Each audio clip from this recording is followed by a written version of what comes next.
Assalamualaikum, halo teman-teman. Masih dalam nuansa bulan Syawal Idul Fitri ya. Sebelumnya aku mengucapkan minal aizin wal faizin, mohon maaf lahir dan batin. Sebenarnya udah lama sekali ya aku nggak nongol di konten YouTubeku. Beberapa konten yang lalu itu aku isi dengan storytelling tapi pakai Google Voice aja. Jadi kayak iseng-iseng lah daripada kontenku medak ya kan, nggak keisi ya. Selain memang nggak sempet bertatap langsung di depan kamera untuk bercerita, jadi ya udahlah, alternatifnya pakai Google Voice aja. Nah, oke, nggak usah lama-lama curhatnya ya. Hari ini aku mau mengulas tentang pemimpin negara. Apalagi beberapa waktu lalu kita ini sudah menentukan hak suara untuk memilih calon presiden pengganti Pak Jokowi. Nah, tentu banyak ya pertimbangan masyarakat sebelum memilih siapa presiden yang akan menggantikan posisi Pak Jokowi 5 tahun ke depan. Mulai dari biografinya, rekam jejaknya dalam dunia politik, hingga kehidupan sehari-harinya dalam dunia sosial. Tapi kali ini aku bukan menceritakan tentang 3 calon presiden pengganti Pak Jokowi ya. Kali ini aku akan menceritakan kisah ibu negara dari Filipina atau istri presiden Filipina yang sempat populer terkenal karena gaya hidupnya yang begitu hedon. Siapakah dia? Oke, simak ya. Oke, ibu negara ini nama aslinya adalah Imelda Trinidad Romualdez Marcos yang lahir pada tanggal 2 Juli 1929 di Filipina. Nah, sebelum itu kita flashback dulu ya. Biografinya seperti apa sih? Jadi, ibunya Imelda ini seorang yatim piatu, sedangkan ayahnya adalah seorang pengacara. Dia telah tertarik pada dunia musik dan akting sejak dia masih kecil. Setelah mengenyam pendidikan, ia memutuskan untuk membantu keluarganya dengan menjadi seorang penyanyi hingga mengikuti kontes kecantikan. Nah, secara tidak langsung, ia ini menyabet gelar Ratu Kecantikan di kampung halamannya. Suatu hari, karirnya sebagai Ratu Kecantikan ini semakin bersinar dan membawanya ke titik di mana dia dinobatkan sebagai Miss Manila. Nah, dia ini terpilih menjadi model top negara saat itu ya.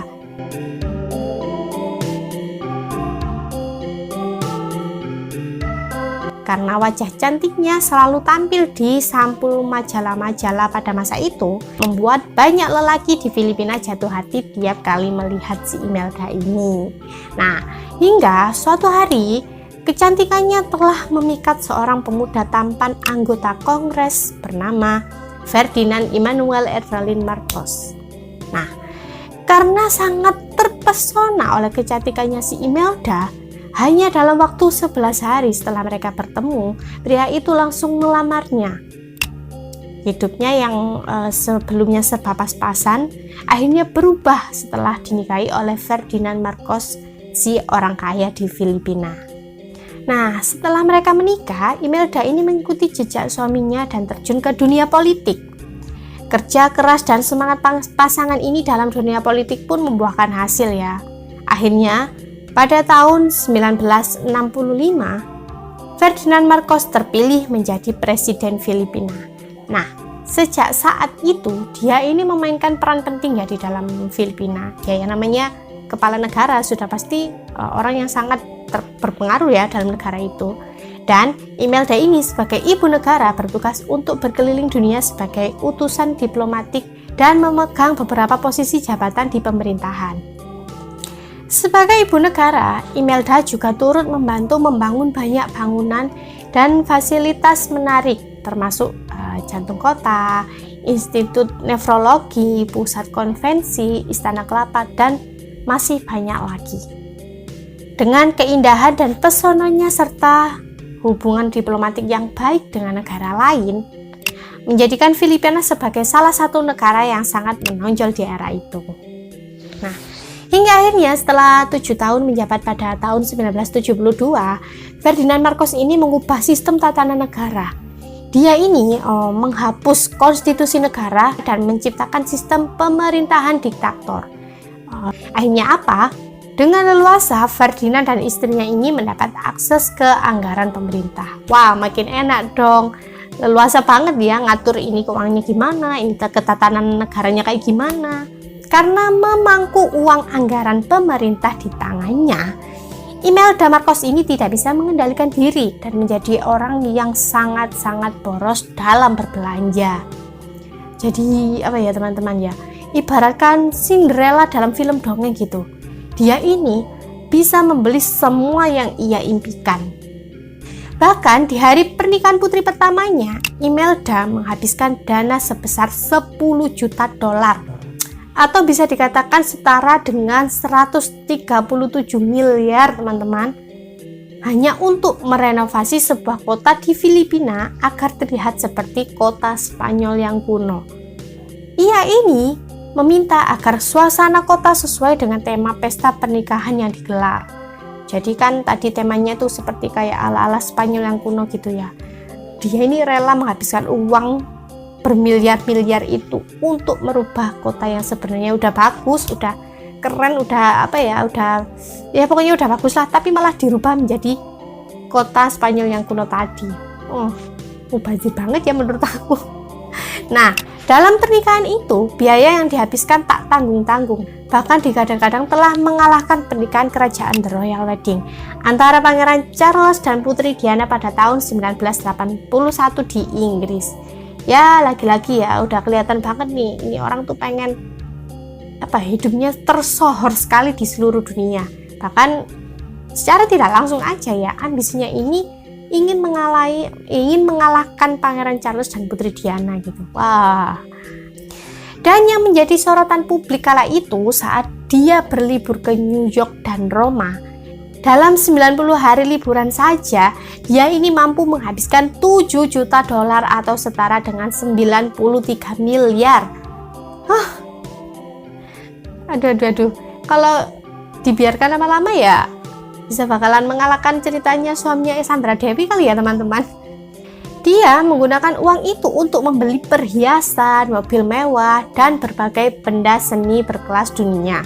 Wah, emang bener-bener sangat hedon ya. Padahal ini kan udah terjadi pada tahun berapa ya, tetapi sudah menghabiskan uang sebanyak itu. Gila nggak sih? Bahkan hal yang lebih mengilukan lagi itu saat singgah di Bandara San Francisco, Imelda ini dikabarkan menghabiskan 2.000 dolar atau setara dengan 26 juta hanya untuk membeli sebuah permen karet. Gila nggak sih? Ini orang udah bener-bener kalap ya. Menghaburkan uang, kalau uang pribadi sih nggak apa-apa, nggak masalah, oke fine. Lah ini uang negara gitu ya, uang rakyat yang dihabiskan. Apa kita nggak geram ya kan? Dan hal yang paling mencengangkan yang pernah dia lakukan adalah ketika dia harus meminta pesawat yang dia tumpangi untuk melakukan putar balik saat dalam perjalanan ke New York. Wah, emangnya bajai, emangnya sepeda motor bisa langsung disuruh putar balik? Aneh-aneh aja ini ibu negara ini. Nah, si Imelda ini memintanya karena di dalam pesawat tersebut tidak ada hidangan keju yang bisa disajikan.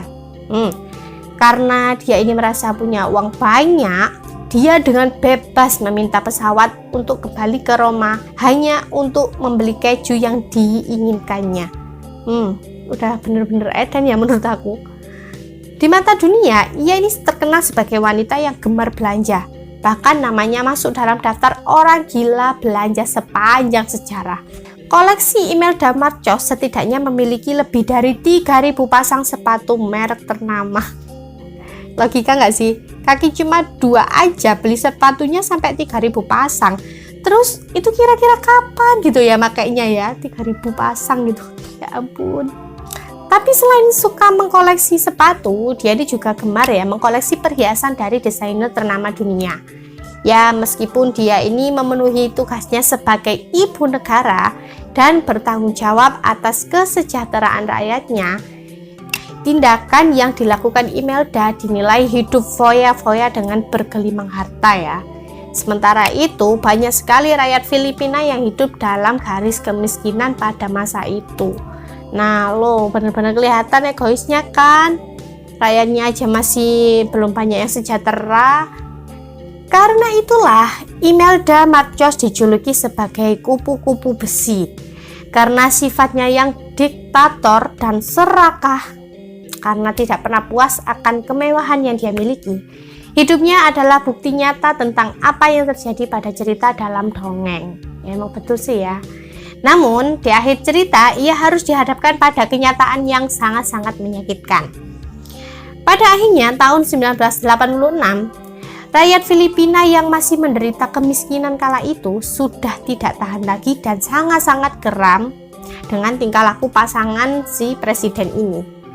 Akhirnya, pemerintahan Ferdinand dan Imelda digulingkan. Seluruh keluarga mereka diusir dari Filipina dan dituntut karena telah menyalahgunakan kekuasaannya dan harus bertanggung jawab atas kerugian negara yang mencapai hingga 360 miliar lebih. Wow. Pada masa itu ya, uang 360 miliar itu ya mungkin kalau dihitung-hitung sama kayak kasusnya suaminya si Sandra Dewi. Aduh, sangat-sangat banyak dong ya. Oke teman-teman, jadi bisa kita simpulkan saja, salah satu sifat manusia yang dapat merugikan diri sendiri dan orang lain itu adalah keserakahan. Orang yang serakah biasanya itu emang egois, tidak pernah puas dan selalu ingin menang sendiri. Namun masalahnya, terkadang mereka ini tidak pernah menyadari bahwa dirinya itu rakus dan merugikan orang lain. Oke. Segunung emas belum tentu cukup untuk orang yang serakah, tapi sepiring nasi cukup bagi orang yang senantiasa bersyukur.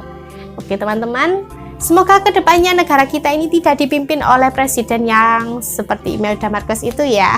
Amin, semoga saja. Sekian dulu ceritaku hari ini. Terima kasih atas waktunya dan wassalamualaikum warahmatullahi wabarakatuh.